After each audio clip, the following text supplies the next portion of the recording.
Hello दोस्तों, मैं आप लोग के बीच एक शिव चर्चा लेकर आई हूँ।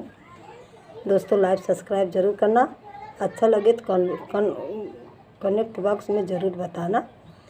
का कैला मानुष तनवा पाके भजनियों न कैला। का कैला मानुष तनवा पाके भजनियों न कैला। माया में गैला तू भुलाई भजनियों न कैला।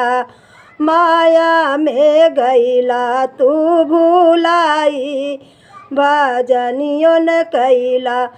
भूखा के अन्न न दिहला, प्यासा के जल न दिहला।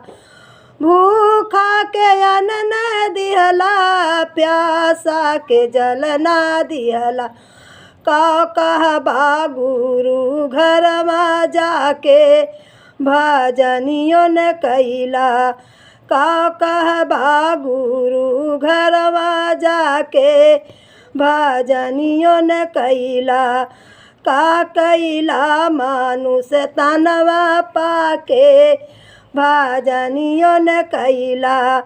का कैला मानुष तनवा पाके भजनियों न कैला। माता के गर्भ में रहला कैला करार तू। माता के गर्भ में रहला कैला करार तू। बहरे तू दिहला विसार भजनियों न कैला। बहरे तू दिहला विसार भजनियों न कैला।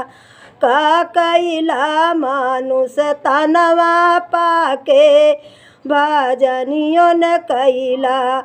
का कैला मानुष तनवा पाके भजनियों न कैला।